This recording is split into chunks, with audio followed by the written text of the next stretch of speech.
नमस्कार विद्यार्थी मित्रांनो, स्वागत आहे तुमच्या सर्वांचं माझ्या यूट्यूब चॅनलमध्ये. तर आज आपण पाहणार आहोत काही जीकेचे इम्पॉर्टंट प्रश्न जे की परीक्षेमध्ये वारंवार विचारले जातात. तर तुम्ही कोणत्याही परीक्षेची तयारी करत असाल तर हा व्हिडिओ शेवटपर्यंत नक्की पहा आणि चॅनलवर नवीन आले असाल तर चॅनलला नक्कीच सबस्क्राईब करा. तर चला मग व्हिडिओला सुरुवात करूया. तर आजचा पहिला प्रश्न आहे, अनुवंशिकतेचा सिद्धांत कोणी मांडला आहे? ऑप्शन आहेत तुमचे मेंडेल, बी डार्विन, सी लॅमार्क, डी मेंडेलू. कोणत्याही प्रश्नाचं उत्तर जर तुम्हाला माहीत असेल तर कमेंट बॉक्समध्ये सांगत चला आणि शेवटला तुमचे किती प्रश्न बरोबर येतात ते पण सांगा. तर या प्रश्नाचे योग्य उत्तर होईल ऑप्शन नंबर ए मेंडेल यांनी अनुवंशिकतेचा सिद्धांत मांडला आहे. तर या प्रश्नाचे योग्य उत्तर होईल ऑप्शन नंबर ए. नंतरचा प्रश्न पाहू. प्रश्न क्रमांक 2 आहे, चलेजाव ठरावाचा मसुदा कोणी तयार केला? तर ऑप्शन आहेत A Mahatma Gandhi, B Lal Bahadur Shastri, C doctor Babasaheb Ambedkar, D Jawaharlal Nehru. तर चलेजाव ठरावाचा मसुदा कोणी तयार केला?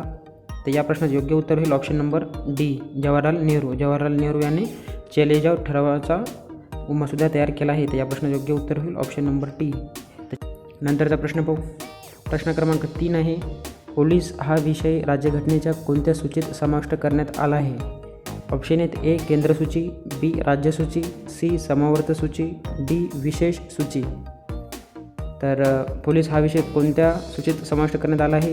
तर या प्रश्नाचे योग्य उत्तर होईल ऑप्शन नंबर बी राज्यसूचीमध्ये पोलीस हा विषय समाविष्ट करण्यात आला आहे. खूप वेळा प्रश्न रिपीट झालेला आहे हा प्रश्न. तर या प्रश्नाचे योग्य उत्तर होईल ऑप्शन नंबर बी. व्हिडिओ जर आवडत असेल तर व्हिडिओला लाईक आणि चॅनलला नक्की सबस्क्राईब करा. नंतरचा प्रश्न पाहू. प्रश्न क्रमांक 4 आहे, भारतीय बहिष्कृत शिक्षण प्रसारक मंडळ या संस्थेची स्थापना कुणी केली? तुमचे ऑप्शन आहेत A Mahatma Phule, B Bhaurao Patil, C doctor Babasaheb Ambedkar, D Dhondo Keshav Karve. तर या प्रश्नाचे योग्य उत्तर होईल option number C doctor Babasaheb Ambedkar यांनी भारतीय बहिष्कृत शिक्षण प्रसारक मंडळ या संस्थेची स्थापना केली आहे. तर तुम्ही लक्षात ठेवा, या प्रश्नाचं योग्य उत्तर होईल ऑप्शन नंबर सी. नंतरचा प्रश्न पाहू. प्रश्न क्रमांक 5 आहे, राष्ट्रीय विषाणूशास्त्र संस्था कुठे आहे? ऑप्शन आहेत ए मुंबई, बी नवी दिल्ली, सी पुणे, डी नाशिक. राष्ट्रीय विषाणूशास्त्र संस्था कुठे आहे? तर या प्रश्नाचे योग्य उत्तर होईल ऑप्शन नंबर सी पुण्यामध्ये आहे. तर या प्रश्नाचे योग्य उत्तर होईल ऑप्शन नंबर सी. नंतरचा प्रश्न पाहू. शेवटपर्यंत व्हिडिओ बघा कारण खूप इम्पॉर्टंट क्वेश्चन आहेत. प्रश्न क्रमांक 6 आहे, छत्रपती शिवाजी महाराजांचे जन्मस्थान शिवनेरी पुणे जिल्ह्यातील कोणत्या तालुक्यात आहे? ऑप्शन आहेत ए जुन्नर, बी शिरूर, सी मावळ, डी पुरंदर. तर या प्रश्नाचं योग्य उत्तर होईल ऑप्शन नंबर ए जुन्नर. तर या प्रश्नाचं योग्य उत्तर होईल ऑप्शन नंबर ए जुन्नर. नंतरचा प्रश्न पाहू. प्रश्न क्रमांक 7 आहे, महाबळेश्वर हे थंड हवेचे ठिकाण कुठे आहे? ऑप्शन आहेत ए रायगड, बी सातारा, सी सांगली, डी पुणे. तर महाबळेश्वर हे थंड हवेचे ठिकाण कुठे आहे? तर या प्रश्नाचं योग्य उत्तर होईल ऑप्शन नंबर बी सातारा येथे महाबळेश्वर हे थंड हवेचे ठिकाण आहे. तर या प्रश्नाचं योग्य उत्तर होईल ऑप्शन नंबर बी. प्रश्न क्रमांक 8 आहे, महाराष्ट्रातील पहिले फळाचे गाव कोणते? ऑप्शन आहेत ए हरसवाडी, बी पळसवाडी, सी धुमाळवाडी, डी राजधेरवाडी. तर महाराष्ट्रातील पहिले फळाचे गाव कोणते आहे? तर या प्रश्नाचं योग्य उत्तर होईल ऑप्शन नंबर सी धुमाळवाडी हे गाव महाराष्ट्रातील पहिले फळाचे गाव आहे. तर या प्रश्नाचे योग्य उत्तर होईल ऑप्शन नंबर सी. प्रश्न क्रमांक 9 आहे, सर्वसाधारण परिस्थितीत लोकसभेचा कार्यकाळ किती वर्षाचा असतो? ऑप्शन आहेत ए 3 वर्ष, बी 4 वर्ष, सी 6 वर्ष, डी 5 वर्ष. तर या प्रश्नाचे योग्य उत्तर होईल ऑप्शन नंबर डी 5 वर्ष.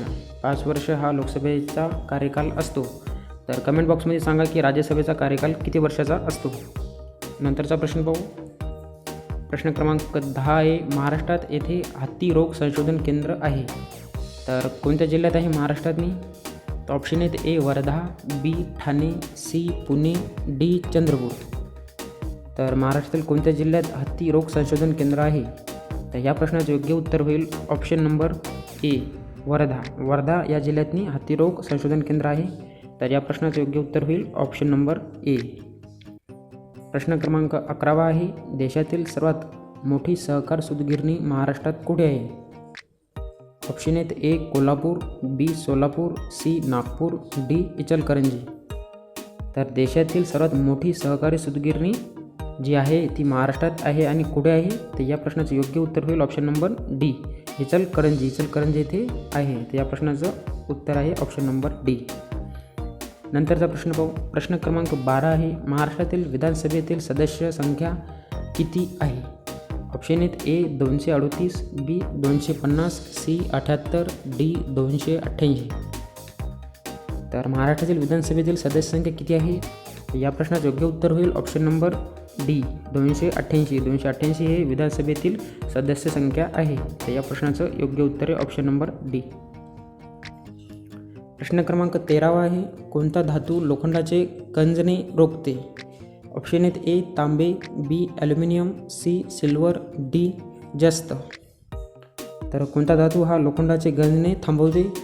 तर या प्रश्नाचं योग्य उत्तर होईल ऑप्शन नंबर डी जस्त हा धातू लोखंडाचे गंजणे थांबवते. तर या प्रश्नाचं योग्य उत्तर होईल ऑप्शन नंबर डी, लक्षात ठेवा. नंतरचा प्रश्न पाहू. प्रश्न क्रमांक 14 आहे, भीमाशंकर अभयारण्य कोणत्या जिल्ह्यात आहे? ऑप्शन आहेत ए नाशिक, बी पुणे, सी ठाणे, डी अहिल्यानगर. तर भीमाशंकर अभयारण्य कोणत्या जिल्ह्यात आहे? या प्रश्नाचं योग्य उत्तर होईल ऑप्शन नंबर बी पुणे या जिल्ह्यातनी भीमाशंकर अभयारण्य आहे. तर या प्रश्नाचं योग्य उत्तर आहे ऑप्शन नंबर बी. नंतरचा प्रश्न पाहू. प्रश्न क्रमांक 15 आहे, खालीलपैकी कोणती नदी महाराष्ट्रातून वाहत नाही? ऑप्शन आहेत ए कृष्णा, बी गोदावरी, सी भीमा, डी कावेरी. तर कोणती नदी महाराष्ट्रातून वाहत नाही? कृष्णा नदी पण महाराष्ट्रातून वाहते, गोदावरी नदी पण महाराष्ट्रातून वाहते, भीमा नदी पण महाराष्ट्रातून वाहते. कावेरी ही नदी महाराष्ट्रातून वाहत नाही. ते त्यानं वाहत नाही विचारलेलं आहे. तर या प्रश्नाचं योग्य उत्तर होईल ऑप्शन नंबर डी कावेरी ही नदी महाराष्ट्रातून वाहत नाही, लक्षात ठेवा. प्रश्न क्रमांक 16 आहे, भारताचे तिन्ही सैन्य दलाचे प्रथम प्रमुख म्हणजे CDS कोण होते? ऑप्शन आहेत ए बिपिन रावत, बी मनोज नरवणे, सी करमवीर सिंग, डी कुलदीप सिंग. या प्रश्नाचं उत्तर तुम्ही कमेंट बॉक्समध्ये द्यायचं आहे. तर प्रश्न क्रमांक 17 आहे, Indian military academy dash dash येथे आहे.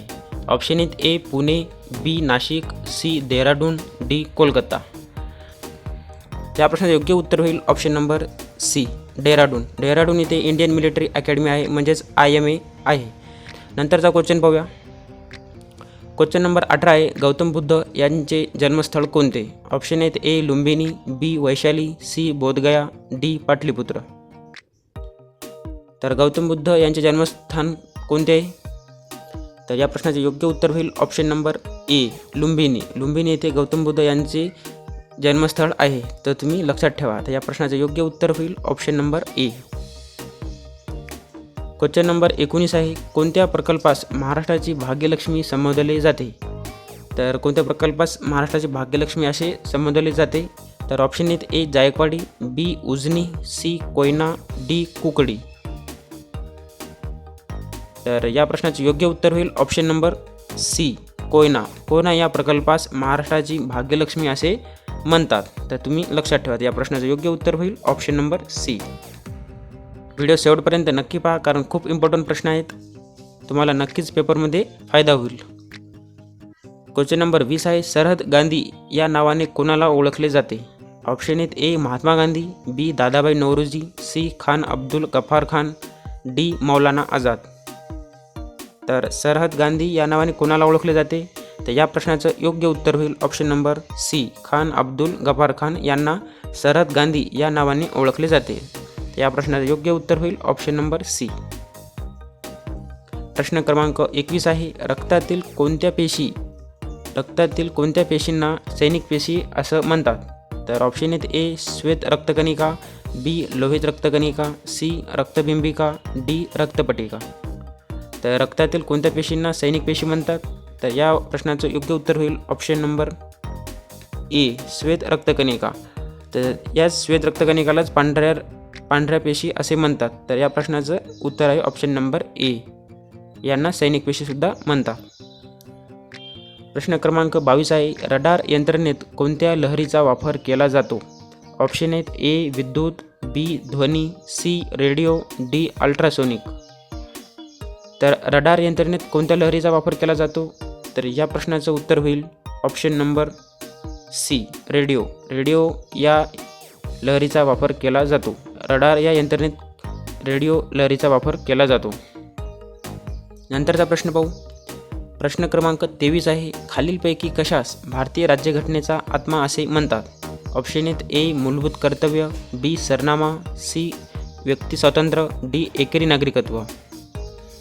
तर कशास भारतीय राज्यघटनेचा आत्मा असे म्हणतात? तर या प्रश्नाचं उत्तर आहे ऑप्शन नंबर बी. सरनामा. सरनामास भारतीय राज्यघटनेचा आत्मा असे म्हणतात. तर तुम्ही कमेंट बॉक्स सांगा की कोणत्या कलमेस भारतीय राज्यघटनेचा आत्मा असे म्हणतात. क्वेश्चन नंबर 24 आहे. भारतातील भूदान चळवळीचे जनक कोण आहेत? ऑप्शन आहेत ए. बाबा आमटे, बी. महात्मा गांधी, सी. महर्षी कर्वे, डी. आचार्य विनोबा भावे. सगळे इम्पॉर्टंट क्वेश्चन आहेत. तर या प्रश्नाचं उत्तर आहे भूदान चळवळीचे जनक कोण आहेत? तर या प्रश्नाचं योग्य उत्तर होईल ऑप्शन नंबर डी. आचार्य विनोबा भावे हे भारतातील भूदान जी चळवळ झाली होती त्या चळवळीचे जनक आहेत. तर या प्रश्नाचं योग्य उत्तर होईल ऑप्शन नंबर डी. व्हिडिओ आवडत असेल तर व्हिडिओला लाईक आणि चॅनलला सबस्क्राईब नक्कीच करा. प्रश्न आहे 25वा. लोकसभा व राज्यसभा यांच्या संयुक्त बैठकीचे अध्यक्ष पद कोण भूषवतात? जे लोकसभा व राज्यसभेचे जे संयुक्त बैठक असते तिचे अध्यक्षपद कोण भूषवतात? तर ऑप्शन आहेत ए. लोकसभा अध्यक्ष, बी. पंतप्रधान, सी. राष्ट्रपती, डी. उपराष्ट्रपती. तर या प्रश्नाचं योग्य उत्तर होईल ऑप्शन नंबर ए. लोकसभा अध्यक्ष. लोकसभा अध्यक्ष हे लोकसभा व राज्यसभा यांच्या संयुक्त बैठकीचे अध्यक्षपद भूषवतो. तर या प्रश्नाचं योग्य उत्तर होईल ऑप्शन नंबर ए. प्रश्न क्रमांक 26 आहे. सतीची चाल बंद करणारा भारतातील ब्रिटिश गव्हर्नर कोण होता? ऑप्शन आहेत A. Mountbatten, B. Ripon, C. Stephen, D. Bentinck. तर या प्रश्नाचं योग्य उत्तर होईल ऑप्शन नंबर डी. बेंटिक यांनीच सतीची चाल बंद केली होती. तर या प्रश्नाचं योग्य उत्तर आहे ऑप्शन नंबर डी. प्रश्न क्रमांक 27 आहे. मोहिनी अट्टम हे शास्त्रीय नृत्य कोणत्या राज्याचे आहे? ऑप्शन आहेत ए. ओडिसा, बी. कर्नाटक, सी. केरळ, डी. तामिळनाडू. तर मोहिनी अट्टम हे शास्त्रीय नृत्य कोणत्या राज्याचे आहे? तर या प्रश्नाचं योग्य उत्तर होईल ऑप्शन नंबर सी. केरळ. केरळचे आहे. तर मोहिनी अट्टम हे शास्त्रीय नृत्य केरळचे आहे. ते तुम्ही लक्षात ठेवा. तर या प्रश्नाचं योग्य उत्तर होईल ऑप्शन नंबर सी. तर कमेंट बॉक्समध्ये सांगा की तमिळ या राज्याचे शास्त्रीय नृत्य कोणते आहे. प्रश्न क्रमांक 28 आहे. डॉक्टर बाबासाहेब आंबेडकर विमानतळ कुठे आहे? तर ऑप्शन आहेत ए. नागपूर, बी. पुणे, सी. मुंबई, डी. नाशिक. तर डॉक्टर बाबासाहेब आंबेडकर विमानतळ कुठे आहे? तर या प्रश्नाचं योग्य उत्तर होईल ऑप्शन नंबर ए. नागपूर. प्रश्नाचं योग्य उत्तर होईल ऑप्शन नंबर ए. नंतरचा प्रश्न पाहू. प्रश्न क्रमांक 29 आहे. ग्लुकोमिया हा रोग कोणत्या अवयवास होतो? ऑप्शन आहेत ए. मेंदू, बी. कान, सी. अस्थी, डी. डोळा. तर ग्लुकोमिया हा रोग कोणत्या अवयवास होतो? तर हा रोग डोळा या अवयवास होतो. ग्लुकोमिया हा रोग डोळा या अवयवास होतो. तर या प्रश्नाचं योग्य उत्तर होईल ऑप्शन नंबर डी. प्रश्न क्रमांक 30 आहे. गीतांजली या प्रसिद्ध काव्यसंग्रहाचे लेखक कोण आहेत? ऑप्शन आहेत ए. कुसुमाग्रज, बी. रवींद्रनाथ टागोर, सी. बंकिमचंद्र चॅटर्जी, डी. सुरेश भट. तर गीतांजली या प्रसिद्ध काव्यसंग्रहाचे लेखक कोण आहेत? तर या प्रश्नाचे योग्य उत्तर होईल ऑप्शन नंबर बी. रवींद्रनाथ टागोर यांनी गीतांजली हे प्रसिद्ध काव्यसंग्रह लिहिला आहे. तर या प्रश्नाचं योग्य उत्तर होईल ऑप्शन नंबर बी. तर कसे वाटले प्रश्न कमेंट बॉक्समध्ये नक्की सांगा आणि प्रश्न आवडल्यास व्हिडिओला लाईक आणि चॅनलला सबस्क्राईब नक्कीच करा. भेटूया पुढच्या व्हिडिओमध्ये. तोपर्यंत धन्यवाद.